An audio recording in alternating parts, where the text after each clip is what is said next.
ಕಂಬಳದ ಕುರಿತಾದ ಕಥೆ ಈ ಸಿನಿಮಾದಲ್ಲಿ ಇರುತ್ತೆ ಅಂತ ನಿರ್ದೇಶಕರು ಹೇಳಿದ್ರು. ಕಂಬಳದ ಕಣದಲ್ಲಿ ಕೋಣನ ಓಡಿಸ್ತೀರ, ನಾವು ಅದನ್ನು ಎಕ್ಸ್ಪೆಕ್ಟ್ ಮಾಡ್ಬೋದು ಅಂತ ಸಿನಿಮಾ ಗೊತ್ತಾಗುತ್ತೆ.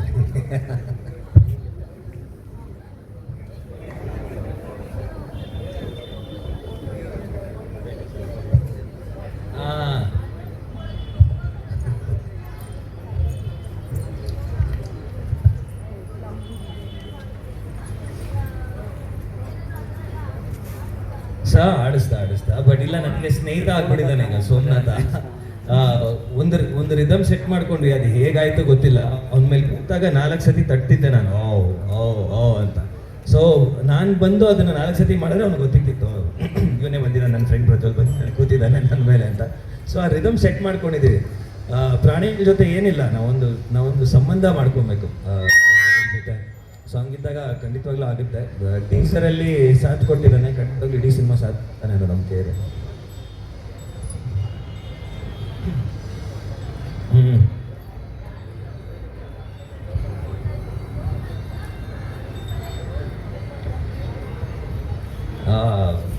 ಅವನಿಗೆ ಪೂರಿ ಬಾಳೆಹಣ್ಣು ಎಲ್ಲ ಕೊಡಬೇಕು. ಬಟ್ ನಾನು ಅವನಿಗೆ ಸದ್ಯಕ್ಕೆ ನೀನು ತಿನ್ನಿಸ್ಲಿಲ್ಲ. ಒಂದು ರಿದಮ್ ಸೆಟ್ ಮಾಡ್ಕೊಂಡಿದ್ದೀವಿ ಇಬ್ಬರು.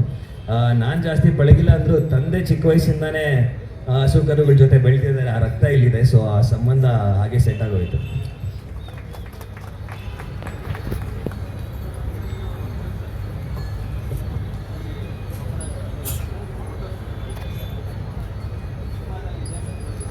ಇಲ್ಲ, ಇದು ನಾನು ಟೀಸರ್ ಒಟ್ಟಾರೆ ಹೇಳಕ್ ಹೊರಟಿದ್ದ ವಿಷಯ ಏನು ಅಂತಂದ್ರೆ, ಒಂದು ಕತೆ ಶುರುವಾಗ್ತಿದೆ ಅಂತ. ಒಂದ್ ಕಡೆ ಎಲ್ಲೋ ಒಬ್ಬ ಹುಡುಗ ಹುಟ್ಟುತ್ತಾನೆ, ಒಂದ್ ಕಡೆ ಒಂದು ಕೋಣ ಹುಟ್ಟುತ್ತೆ. ಅವರಿಬ್ರು ಆಕಸ್ಮಿಕವಾಗಿ ಜೊತೆ ಆದ್ರೆ ಒಂದು ಟ್ರಾವೆಲ್ ಶುರುವಾಗುತ್ತೆ. ಆ ಟ್ರಾವೆಲ್ಲು ಒಂದು ನಿಗೂಢವಾದ ಪ್ರಪಂಚದ ತರ ಕಾಣಿಸುತ್ತೆ ಅಂತ ಒಟ್ಟಾರೆ ಟೀಸರ್ ಅಲ್ಲಿ ಹೇಳಕ್ ಹೊರಟಿರೋ ವಿಷಯ. ನಮ್ಮ ಕಥೆನೂ ಎಕ್ಸಾಕ್ಟ್ಲಿ ಅದೇ ಪಾಯಿಂಟ್ ಇಂದಾನೆ ಶುರುವಾಗುತ್ತೆ. ಯಾವುದೋ ಒಂದು ಊರಲ್ಲಿ ಹುಟ್ಟೋ ಒಬ್ಬ ಹುಡುಗ, ಯಾವುದೋ ಒಂದು ಊರಲ್ಲಿ ಹುಟ್ಟೋ ಒಂದು ಕೋಣ ಆಕಸ್ಮಿಕವಾಗಿ ಪರಿಚಯ ಆಗಿ ಸ್ನೇಹಿತರಾಗ್ತಾರ. ಆದ್ರೆ ಅವ್ರ ಜರ್ನಿ ಶುರುವಾಗುತ್ತಾ, ಜರ್ನಿ ಶುರುವಾದ್ರೆ ಎಲ್ಲಿವರೆಗೂ ಟ್ರಾವೆಲ್ ಆಗುತ್ತೆ, ಆ ಜರ್ನಿ ಯಾವ ತರ ಟ್ರಾವೆಲ್ ಆಗುತ್ತೆ ಅಂತ ಅನ್ನೋದೇ ನಮ್ಮ ಕತೆ. ಸೊ ಹಾಗಾಗಿ ಸೋಮನಾಥನ ಕತೆ ಶುರುವಾಗೋ ಜಾಗದಲ್ಲಿ ಮಾತ್ರ ಇರುತ್ತೆ. ಅದು ಕುಲ್ಕುಂದ ಅಂತ ಒಂದು ಊರಿನ ಹೆಸರು.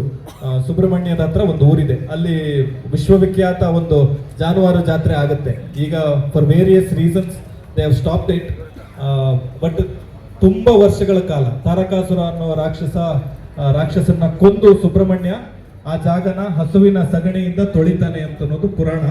ಸೊ ಅದಾದ್ಮೇಲೆ ಕುಲ್ಕುಂದದ ಜಾತ್ರೆ ಆದ್ಮೇಲೆ ಕರಾವಳಿಯ ಕೃಷಿ ಚಟುವಟಿಕೆ ಶುರುವಾಗುತ್ತೆ ಅಂತ ಅನ್ನೋದು ಸಿಂಬಾಲಿಕಲಿ ಶುರುವಾಗುತ್ತೆ. ಸೊ ಆ ತರದ ಒಂದು ಊರಲ್ಲಿ ಇರ್ತಾನೆ ಅವನು. ಅಂದ್ರೆ ಇಡೀ ಕರಾವಳಿಗೆ ಅವರು ಕಂಬಳದ ಕೋಣಗಳನ್ನ ಕಳಿಸ್ತಾರೆ, ಕೊಟ್ಟು ಕಳಿಸ್ತಾರೆ, ಬೆಳೆಸ್ತಾರೆ ಅಂತನೋ ಒಂದು ಜಾಗದಿಂದ ಶುರುವಾಗುತ್ತೆ ಕತೆ. ಸೊ ಹಾಗಾಗಿ ಅದು ಕತೆ ಶುರುವಾಗೋ ಜಾಗದಲ್ಲಿ ಮಾತ್ರ ಇರುತ್ತೆ, ಜರ್ನಿ ಜೊತೆ ಕಂಟಿನ್ಯೂ ಆಗಲ್ಲ. ಜರ್ನಿ ಧನಂಜಯನ ಪಾತ್ರದ ಟ್ರಾವೆಲ್ ಶುರುವಾಗೋದ್ರ ಮುಖಾಂತರ ಜರ್ನಿ ಶುರುವಾಗುತ್ತೆ. ಪತ್ರಕರ್ತರಲ್ಲಿ ಒಂದು ವಿನಂತಿ, ಸಿನಿಮಾ ತಂಡದ ಜೊತೆಯಲ್ಲಿ ನಮ್ಮ ಅಭಿಮಾನಿಗಳಿಗಾಗಲಿ ಜನರಿಗಾಗಲಿ ತಲುಪಿಸುವಂಥ ಕೆಲಸದಲ್ಲಿ ತಾವು ಯಾವಾಗಲೂ ದೊಡ್ಡ ಪಾತ್ರ ವಹಿಸಿದ್ದೀರಾ. ಈ ಕೋಣ ನೀವು ತರಿಸಿರೋದು ಏನಕ್ಕೆ ಅಂದರೆ, ಈ ಚಿತ್ರತಂಡ ಅದನ್ನು ಉಪಯೋಗಿಸೋದ್ರಲ್ಲಿ ಎಷ್ಟು ಕಷ್ಟ ಇದೆ ಸುಖ ಇದೆ ಅನ್ನೋದು ತಿಳ್ಕೊಳ್ಳೋದಕ್ಕೆ ತಾವೆಲ್ಲರೂ ಒಂದ್ಸಲಿ ಅದ್ರ ಮೇಲೆ ಕುತ್ಕೊಂಡಾಗ ಅದರ ಅನುಭವ ಆಗ್ತದೆ. ಅದನ್ನು ನೀವು ಬರೆದಾಗ ಜನರಿಗೂ ಕೂಡ ಅದರ ಒಂದು ಅನುಭವ ನಿಮ್ಮಿಂದ ಬರಲಿ ಅನ್ನೋದು. ಈಗ ನಮ್ಮ ಸ್ನೇಹಿತರು ಯಾರ್ಯಾರು ಪ್ರಶ್ನೆ ಕೇಳಿದರೆ ಅವರೆಲ್ಲರೂ ಅದ್ರ ಮೇಲೆ ಕೂರಿಸ್ತಾ ಇದ್ದೀವಿ. ಆಮೇಲೆ ಇನ್ನೊಂದು ಮುಖ್ಯವಾಗಿ ನಾನೊಂದಷ್ಟು ಜನಕ್ಕೆ ಥ್ಯಾಂಕ್ಸ್ ಹೇಳ್ಬೇಕಿದೆ. ನನ್ನ ಇಡೀ ತಂಡ ಹಗಲು ರಾತ್ರಿ ಅಂತಂದೆ ನನ್ನ ಜೊತೆಗಿದೆ. ನಮ್ಮ ಡೈರೆಕ್ಷನ್ ಟೀಮ್ ರವಿ, ಅಪ್ಪು, ಗಗನ್, ಸಚಿನ್, ಎಲ್ಲ ಹುಡುಗರು. ಆಮೇಲೆ ನನ್ನ ನಿರ್ಮಾಣ ತಂಡ ಸಿದ್ದೇಶ್ವರ್ ಇರ್ಬೋದು, ದೇವು ಇರ್ಬೋದು, ಪುಟ್ಟಪ್ಪ ಅವ್ರು ಇರ್ಬೋದು, ತುಂಬಾ ಜನ. ಒಂದು ಸಿನಿಮಾ ಅಂತಂದ್ರೆ ಸ್ಪೆಷಲಿ ಒಂದು ಅದರಲ್ಲೂ ಈ ತರದ್ದು ಒಂದು ಎಕ್ಸ್ಟ್ರಾರ್ಡಿನರಿ ಹಾರ್ಡ್ ವರ್ಕ್ ಪ್ರಿಪರೇಷನ್ ಕೇಳೋ ಒಂದು ಆನಿಮಲ್ ಜೊತೆಗಿನ ಸಿನಿಮಾ ಆಗಿರೋದ್ರಿಂದ ಸಿಕ್ಕಾಪಟ್ಟೆ ಟೈಮ್ ತಗೋತಾ ಇದೆ. ಸಿಕ್ಕಾಪಟ್ಟೆ ಅವರು ಅವ್ರ ಎಫರ್ಟ್ ಹಾಕಿ ಕೆಲಸ ಮಾಡ್ತಾ ಇದ್ದಾರೆ. ಅವರೆಲ್ರಿಗೂ ನನ್ನ ಆತ್ಮೀಯ ಗೆಳೆಯ ಎಡಗೈ ಅಪಘಾತಕ್ಕೆ ಕಾರಣ ಸಿನಿಮಾ ನಿರ್ದೇಶಕ ಸಮರ್ಥ್ ಕಡ್ಕೋಳ್ ಅವರು ವಿ ಜಾಯಿಂಟ್ಲಿ ಪ್ರೊಡ್ಯೂಸ್ ಎಡಗೈ ಅಪಘಾತಕ್ಕೆ ಕಾರಣ, ಅವರು ಕೂಡ ಈ ಜರ್ನಿಲ್ ನಮ್ಮ ಜೊತೆಗಿದ್ದಾರೆ. So for all their hard work effort, ಅವರೆಲ್ಲರ ಶ್ರಮಕ್ಕೆ ನಾನು ಥ್ಯಾಂಕ್ಸ್ ಹೇಳಲೇಬೇಕಿದೆ. ನಮ್ಮ ಸ್ನೇಹಿತರು ದುಬೈಯಿಂದ ಬಂದಿದ್ದಾರೆ, ಶಿಥಿಲ್ ಇರ್ಬೋದು, ವಿನೋದ್ ಇರ್ಬೋದು, ಪ್ರಸನ್ನ ಇದ್ದಾರೆ.